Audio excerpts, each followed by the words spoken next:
Dohot goar ni anak na Tuhan Yesus Kristus. Dohot goar ni to di porbadia da manopalangit dohot tanoon. Di pasaor madamena tutor di tabi. Amen rap kita madok yang taik. Yesus Tuhan kami Nalison, kami kami sabun Nalison, saya siluam dia kami sepamulu kami. Amin.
46 di ujung itu ayat 20.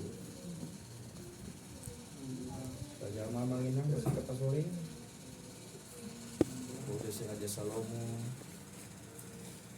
itu 10 sa Toria itu 10. Adu dumingkan manggomo hapistan asa sere jalatagonan do mangomo roha hapakta masa perak. Dalam halang partigo mandao dosian ajahaton marhamau sahada sendiri dalam isi na maramon di dalanna.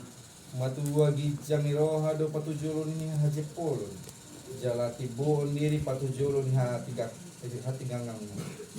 Tagonando seret tongki rado hadangon asal berbagi berkata najukat. Manangisi na mga ratateonatan di bata Jepang na denggan jala halat na marapuson to Jawa maruritua iro sa na Salum amanginan apa sebelum firman Tuhan malam hari ini dengan tema mamosan paru kilon songon parangan Kristus. Haru keyakinan mamosan paru kilon songon parangan Kristus. Ada namanya. Artinya adalah ikut menderita sebagai prajurit Kristus. Ikut menderita sebagai prajurit Kristus. Jadi amanginan Ode Raja Salomo adalah nasihat. Bagaimana kita seorang prajurit Kristus. Sebelum kita masuk ke situ amanginan, mungkin dalam hati saya bertanya. Ketika saya membaca firman Tuhan di rumah, apakah kami ini dikatakan sebagai prajurit Kristus? Tuhan, apakah kami ini dikatakan sebagai prajurit Kristus? Bisa kita katakan iya. Sanggupkah kita katakan kita adalah prajurit Kristus? Katakan amin. Amin. Tetapi menjadi pertanyaan nih ya. Prajurit Kristus itu harus siap menderita amanginan. Itu yang diinginkan oleh Tuhan. Prajurit Kristus harus siap menderita. Jadi saya sangat bersyukur, saya sangat bersuka cita malam hari ini amanginan. Rata-rata kita malam hari ini adalah prajurit Kristus yang siap menderita. Amin. Karena kalau kita bicara jarak, puji Tuhan, amang ini siap bersama inang ini rumahnya sebagai tempat kita bersekutu. Kalau kita teringat jarak ya, dari gereja, dari tempat kita masing-masing kemari, lumayan apa amanginan? Lumayan lah, kalau hitung menitnya lumayan. Jadi coba sebaliknya, amang ini ke gereja, menjumpai kita juga, bagaimana? Juga lumayan kan? Lumayan. Yang dikatakan Tuhan saat ini adalah bahwa saya prajurit Kristus itu adalah siap menderita dalam keadaan apapun, dalam situasi apapun, dalam pergumulan apapun. Nasihat yang boleh kita ambil malam hari ini adalah kita sebagai prajurit Kristus harus siap menderita. Unang songan prajurit ini disambung. Dia rela menderita demi komandannya, itu sudah salah. Itu sudah salah. Dia rela menderita demi komandannya. Seharusnya kita berpikir secara logika juga. Bagaimana seorang pengikut Kristus itu diberikan cobaan supaya dia tahan uji. Terkadang amang ina, Tuhan berikan cobaan kepada kita itu untuk menguji. Saya menilai dari segi positif. Kenapa para pengikut Kristus ini diuji saat ini? Kita lihat yang terjadi saat ini. Mereka pengikut Kristus semua. Tetapi kenapa dicobai sedemikian rupanya? Kenapa dicobai sedemikian rupanya pengikut Kristus saat ini? Apakah ingin menguji keimanannya? Apakah mau menguji kesetiaannya kepada Tuhan? Kita patut berpikir, oh iya ya, jangan kita menjudge, jangan kita menghakimi orang tersebut. Kita lihat segi positifnya. Ada mau Tuhan tunjukkan kepada mereka semua hikmat. Pada ayat ke-16 bahasa Indonesia mengatakan demikian. Memperoleh hikmat sungguh jauh melebihi memperoleh emas, dan mendapat pengertian jauh lebih berharga daripada mendapat perak. Itu mau kita ambil firman Tuhan saat ini, Bapak. Hikmat. Tuhan mau berikan sesuatu kepada mereka, pengertian atas hikmat yang Tuhan ingin sampaikan kepada mereka semua. Kenapa kalian orang yang percaya kepadaku saling menyakiti, bahkan menghilangkan nyawa orang? Kenapa kalian lakukan itu? Tuhan mau ingatkan mereka, Tuhan mau sadarkan mereka, supaya hikmat itu harus hadir dalam diri kita. Amin. Ketika kita berhikmat, segala sesuatu yang terjadi kepada kita itu mampu kita lewati, mampu kita hadapi. Pada itu Yesus mengatakan, menjauhi kejahatan itulah jalan orang jujur. Siapa menjaga jalannya memelihara nyawanya. Tadi dikatakan pada ayat 16 mengatakan hikmat. Bagaimana seorang pengikut Kristus itu harus berhikmat. Sungguh-sungguh sangat berhikmatlah sebagai pengikut Kristus. Kenapa? Di dalam hikmat itu akan ada tembok kejujuran. Berusuk pun sada jujur nahita amanginang. Tuson nakin adong begitu masung-sungut. Kalau di dauna, busuk pun maju apalah paling dahuin mak. Ate David, kamu yang paling dahu. Aku sungut-sungut, Robson? Enggak kan? Biasa saja. Iya. Tetapi kita mau diuji Tuhan ini, bagaimana kesetiaan kita sebagai orang yang saling percaya, saling menguatkan, saling mensupport satu dengan lain. Kejujuran paling utama harus kita tegakkan. Bagaimana kejujuran itu nomor satu dalam kehidupan kita orang berhikmat. Itu mau diajarkan Tuhan kepada kita saat ini, malam hari ini. Amin. Kita harus berani katakan jujur dalam hati kita. Saya mau beribadah bersama-sama, bersekutu memuji Tuhan, bukan karena ada embel-embelnya, tetapi karena Tuhan. Karena aku pengikut Kristus yang siap menderita dalam keadaan apapun. Mamosan paru kilon songon parangani Kristus. Mungkin kita tidak bisa melakukannya 100%. Bagaimana seorang pengikut Kristus yang rela menderita? Mungkin kita sebagai manusia berpikir juga pakai logika. Bagaimana logika kita berjalan ketika kita menghadapi pergumulan. Tetapi Tuhan mau uji. Tuhan mau uji bagaimana kesetiaan kita, bagaimana kejujuran kita. Ketika kita jujur, rendah hati, maka jauhlah kecongkakan. Pada ayat 14 mengatakan kecongkakan mendahului kehancuran, dan tinggi hati mendahului kejatuhan. Saya yakin dan percaya jemaat akan penerangan tidak ada yang congkak. Amin. Amin. Tidak ada yang congkak dan tidak ada yang tinggi hati. Amin. Song dia tinggi hati yang mati amanginan. Contoh aja. Baik jo contoh nak suka apa kain nama jo. Song dia ada contoh na tinggi hati. Pakai dia maju. Susah kami. Hah? Susah nak ngasih tahu. Baik jo contoh na. Song dia ada tinggi hati Kalau yo. kita contohkan berarti kita sudah Amarang hati-hati na tibo dikijang dulu na. Susah mencontohkan jangan. Hah? Mencontohkan. Tuh kamu mau jauh suku, song dia tinggi hati yo. Hah? Song dia tinggi hati yo. Hati itu tidak mau terima orang lain itu sukses. Tidak mau terima orang lain itu hidupnya lebih baik daripada dia. Itu. Pernah saya katakan, bilang kata saya katakan, bina tetangga ada mobil baru, ikut mobil baru, motor baru, ke motor baru. Dia tidak mampu tapi dia tinggi hati. Ketika orang tinggi hati itu kelak akan direndahkan Tuhan. Ketika orang merendah hati kan kelak ditinggikan Tuhan. Itu sebaliknya. Jauhi kecongkakan, jauhi tinggi hati. Supaya kita menjadi pengikut Kristus yang setia, menjadi pengikut Kristus yang siap menderita. Ketika orang menyakiti kita, jangan balas sakiti dia. Ketika orang menghina kita, jangan balas menghina dia. Tuhan mau uji bagaimana kita ini berkata-kata terhadap yang baik saja, supaya kita beroleh hikmat. Pada ayat 19 mengatakan, lebih baik merendahkan diri dengan orang yang rendah hati daripada membagi rampasan dengan orang yang congkak. Lebih baik merendahkan hati kita dengan orang yang rendah diri, karena sama-sama akan diangkat Tuhan derajatnya. Pengikut Kristus yang rela menderita, Tuhan sudah rela menderita kepada kita untuk menebus dosa kita.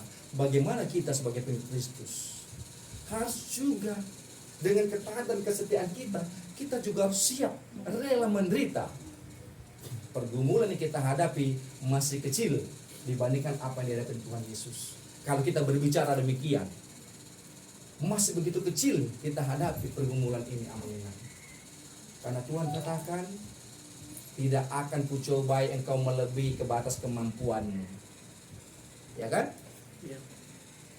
Tidak akan kucobai engkau kalau tidak melebihi batas kemampuanmu. Kita mampu. Tuhan izinkan terjadi. Ketika kita disakiti, Tuhan izinkan itu terjadi. Ketika kita dihina, itu Tuhan izinkan kita dihina. Tetapi bagaimana derajat kita mau diangkat? Kemuliaan Tuhan itu hadir di tengah-tengah kehidupan kita.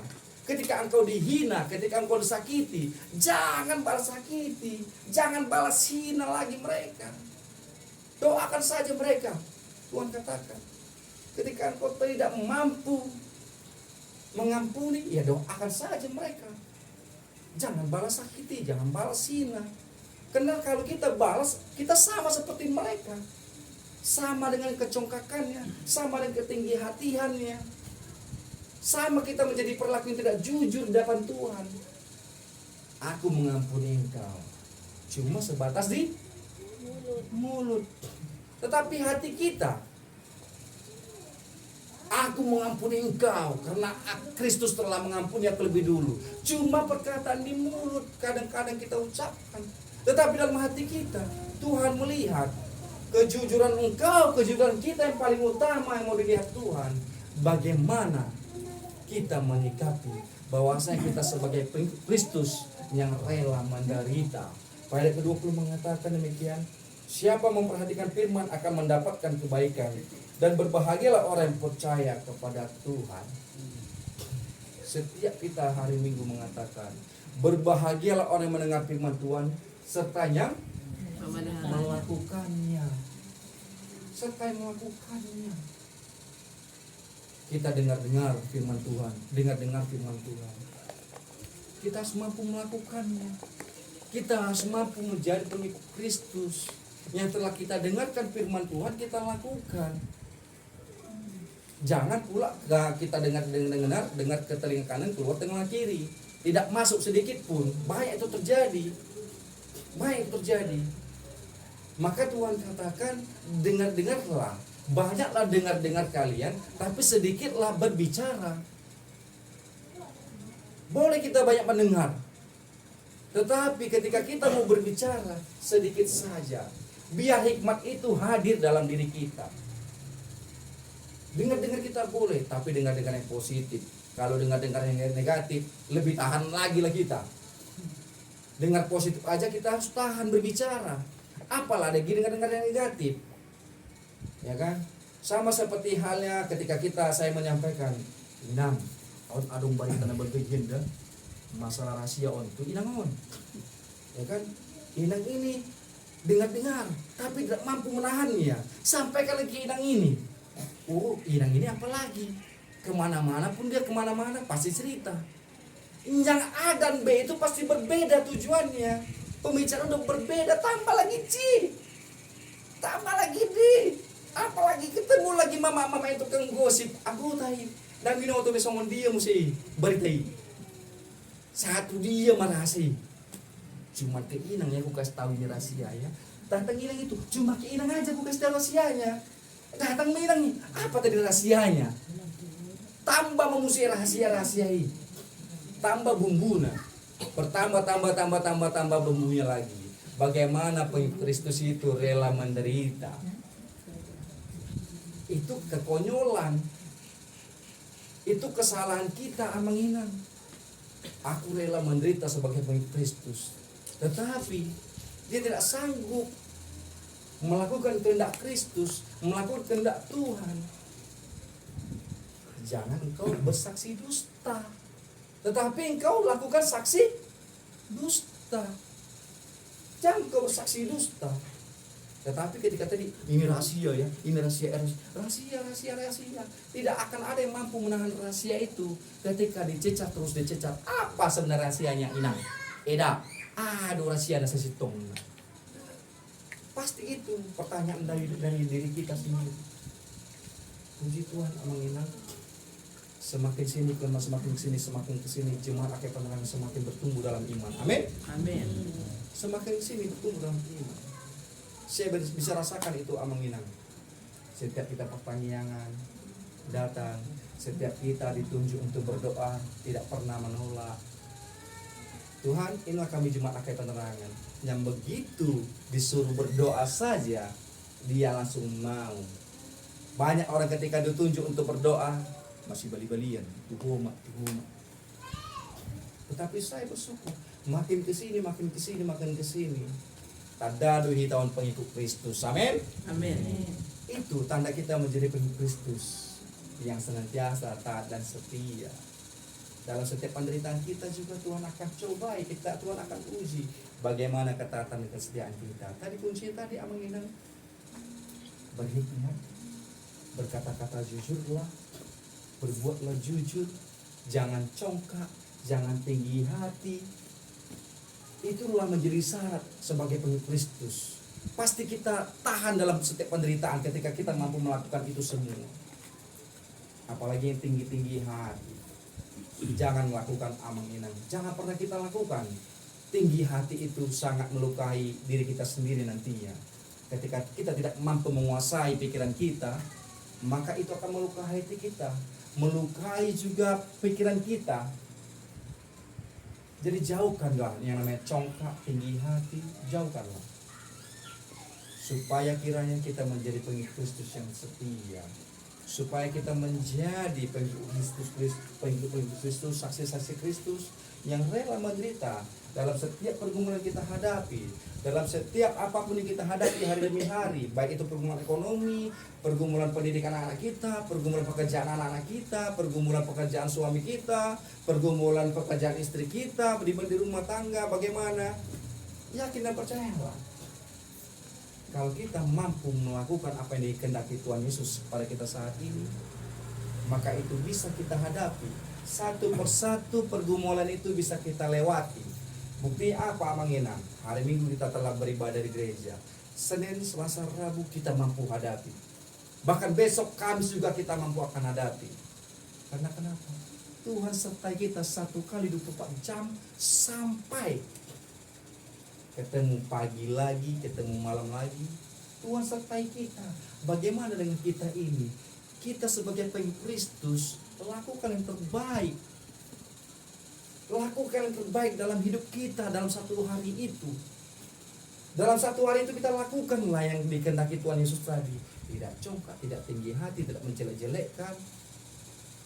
Lakukanlah itu. Berkatalah jujur, meminta hikmat daripada Tuhan supaya kita mampu menjalani hari-hari kita dengan penuh sukacita dan penuh ucapan syukur. Satu lagi amang inang, ketika kita menjadi pengikut Kristus yang rela menderita, kita harus mampu katakan syukur.